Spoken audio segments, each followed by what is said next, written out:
Yaron Lishinsky and Sarah Lynn Milgram, two young representatives of the State of Israel, were murdered a few hours ago in an horrific terrorist attack in Washington. My condolences go to their families and to the staff of the Israeli embassy in Washington, D.C. I spoke this morning with Daniel, Yaron's father. I told him that his son was a warrior on our diplomatic front that felt just like a soldier in the battlefield. Yaron and Sarah were murdered at the Jewish conference of the AJC. This is the direct result of toxic, anti-Semitic incitement against Israel and Jews around the world that has been going on since the October 7th massacre. Recently, we have witnessed an unprecedented wave of terror attacks and attempts against Israeli missions around the world, with an emphasis on Europe. Israeli missions and representatives around the world are targets of anti-Semitic terrorism that has crossed all red lines. I spoke about this recently on our Remembrance Day at the ceremony for fallen Foreign Service members. I have been worried for the past few months that something like this would happen, and it did. And the list of fallen Foreign Service members has grown today. The Foreign Ministry in Jerusalem and Israeli missions around the world will lower our flags to half-mast following the murder of our workers. My heart today is also with the employees of the Foreign Ministry. They are struggling daily with difficult conditions on the diplomatic front. I am proud to lead these devoted people. They serve the country, are identified with the country, symbolize the country.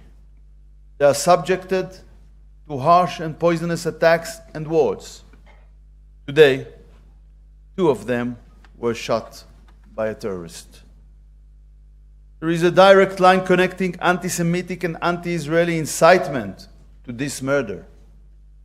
This incitement is also done by leaders and officials of many countries and international organizations, especially from Europe. The words are the modern blood libels. These libels about genocide, crimes against humanity, and murdering babies paved the way exactly for such murders. The global atmosphere has engaged Israeli and Jewish blood, has endangered Israeli and Jewish blood. This is what happens when leaders in the world surrender to the Palestinian terrorist propaganda and serve it. The statements and attacks blame Israel instead of Hamas. Hamas started the war on October 7th, is solely responsible for the war's continuation, and is solely responsible for the suffering of Israelis and Palestinians alike. I say today to these leaders and officials, stop your incitement against Israel. Stop your false accusations. Strengthen Israel in its historic battle against excess of evil in the Middle East. I spoke several times this morning with our ambassador to the United States, Dr. Yechiel Leiter. I thank him for how he represents us in the United States. I thank him also today for the way he is supporting the embassy employee in these moments. I also spoke with our dear friend, the U.S. Ambassador to Israel, Mike Huckabee. Ambassador Huckabee updated me on the intensive investigations underway by several government agencies into this act of terrorism. The most senior officials in the American law enforcement system are closely monitoring this investigation. We appreciate this. Terrorism is chasing us everywhere. But we will not surrender to terrorism. Since October 7th, Israel has been engaged in a battle on multiple fronts. We are fighting against those whose goal is the elimination of the Jewish state. We who swore never again will not allow this to happen. This is an opportunity to announce a conference against anti-Semitism that we will lead in Jerusalem next week, part of Israel's presidency of the International Holocaust Remembrance Alliance. The conference will be attended by foreign ministers and other ministers of IRA member states.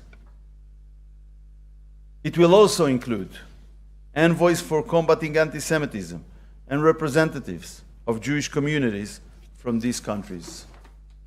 The new anti-Semitism is also rising today on campuses, in the media, and on social networks. We are committed to fighting it with all our might. We thank the partners we have in the world for this fight. The Israeli people, I say this morning, hold your heads high. No other nation would have stood with such a courage, dedication, and resilience in what we have been through and are still going through during this last year and a half. Let us try to strengthen the unity among us so that we continue to stand successfully in the historic struggle that has been forced upon us. Am Yisrael Chai.